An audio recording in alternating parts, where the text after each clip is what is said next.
Yes, sir. Omit. Omit. Believe it or not, a lot of students didn't know what omit means. It's a simple word. O-M-I-T. Omit means to leave something out, okay? Say, for instance, I passed out all the papers, and you like, Miss James, did you mean to omit me? Omit me?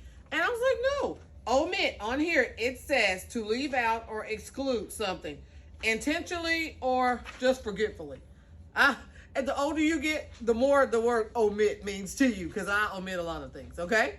What's another word that you think out of our 15 essential words that you think you need me to explain more? What's another word? What number? Differentiate. Okay, everyone picks number 6. Say the word. You know how to say it, but you don't know. Say the word for me. Differentiate. And I had you to say it because it's hard for me to say. As teachers, we use that all the time. Say, for instance, you're in an advanced class, and you're in an honors class, and have been told we need to differentiate our instructions to our honors class because you don't have to do things the way other students do it. You could read a little faster, right? So your books may be longer, or it doesn't take you as long to do a worksheet or something, so we have to give you more or something. So differentiate, it has the word different in it. It means to make something appear different or distinct. It kind of stands out. Does that make sense? So when you think about differentiate, you're going to think about the fact that you are in an honors class, and the reason you're in this honors class is because you have differentiated instruction. Does that make sense? You understand? Okay, what's another word we want to talk about? Yes, ma'am. Redundant.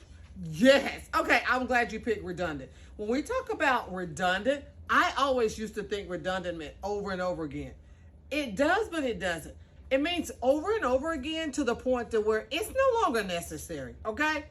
Like going over, again, talking about you being in an honors class, going over really simple words like analyze or infer, that's redundant to you because you don't necessarily need it. How many times have you been in a class and a teacher keeps going over and over something and you be like, we already know that, right? It's redundant. It's redundant. It's over and over again, so excessive, it's no longer necessary. My dad told me forever when I was growing up I was going to have big feet. And he had me afraid. He's like, your feet are going to be so big, they're going to look like boats. And he told me that so much that I started looking down because I was young, like I was expecting to see boats come out my feet. It was redundant. He told me that so much, it wasn't necessary anymore. I'll keep my shoes on, Dad, okay? Okay, what's another word out of our 15 essential words that you think that you would like to have explained more? Correlate. Okay, correlate. Okay, correlate. C-O-R-R-E-L-A-T-E, to have a mutual relationship or connection. Say, for instance, if I had you to read a book about the civil rights era, okay? But then I had you to read a book about Martin Luther King. Would those two books correlate? No, ma'am. Yeah. Wait. Yes, ma'am. They would. Why would they correlate? Because they what? Have the same, like, they're related. They're same or related. To have a mutual relationship or connection. You know what else I always think when I think about a correlation? I think about a semicolon. Remember I told you semicolons separate similar sentences? So the sentences have to have a what? Correlation. Does that make sense? Mm-hmm. Okay.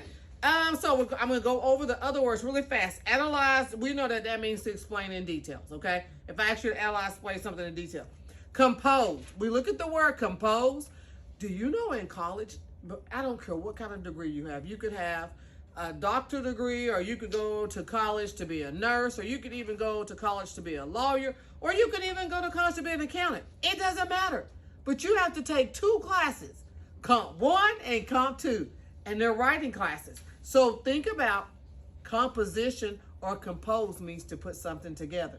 So when you write a composition, you're putting a piece of your writing together. So compose means to write or create. We think about critical. If I told you that before my mom passed, she was in critical condition, what would you think? Was she doing very well? No. Yep. No. Critical is when it's a situation that could be disastrous at some point. And after she was no longer in critical condition, unfortunately, she did pass away. But critical could also mean something that's really what? Silly. If I was critical of you, then I was what? I was pointing out all the wrong things that you do. Does that make sense? Yes, ma'am. If you're, oh, she was so critical of everything I did. You're pointing out all the wrong things. Determined, you know what determined means. That you just call something. And engage. You are always engaged. I always get so many compliments on this class being what? Engaging. And that means you're paying attention, you're back and forth, you are engaged. And that is so important to me. Look, emerge and evolve. I love these two words. Emerge means to come out.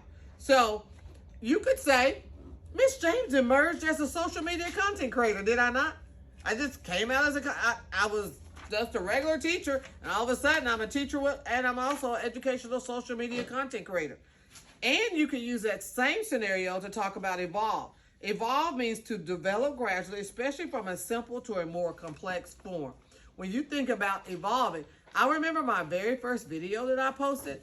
When you look at it, you can barely see my face because I did it on an iPhone 6. And it was like pretty grainy. I didn't have any text features or anything. But what happened? My videos, what? Evolved. They started out kind of basic, and now I got in and out, zooming, text, swivels, all kinds of things. Evolved means to come out.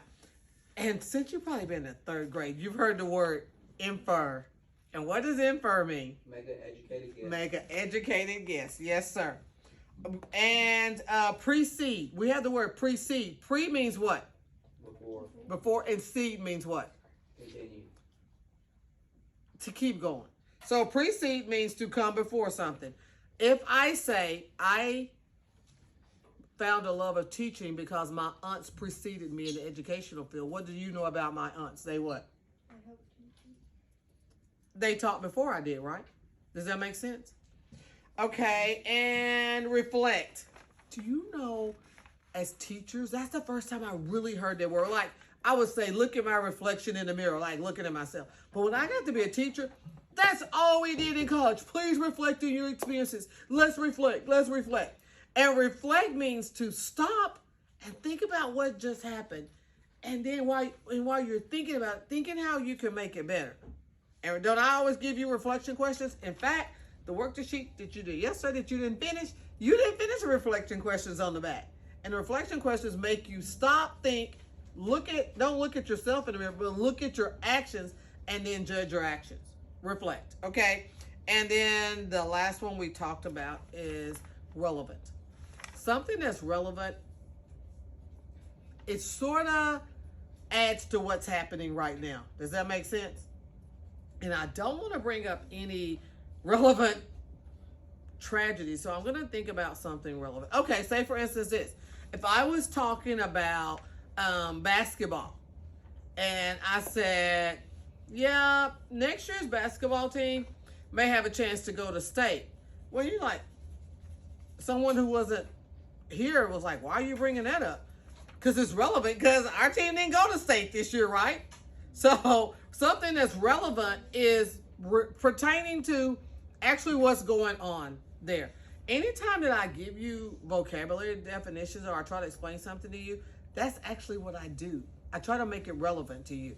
Even though I might tell you stuff about me or my family, I make it irrelevant so you'll remember that. Point in case, when I was talking to one of my students earlier, and I was telling them about the word differentiate, it's like, I still don't understand, Ms. James. I said, well, let me show you a picture of my sons. And I showed them a picture of my sons, and I said, sometimes my own sisters get my sons mixed up because they look like, each other a lot. I said, and so she has to differentiate which one's the oldest and which one is the middle and which one is the youngest. And he's like, oh, I get it now. So that's what I do. I give you examples in vocabulary lessons that are relevant. Does that make sense? And when they're relevant, they make sense to you and it lasts longer. Okay.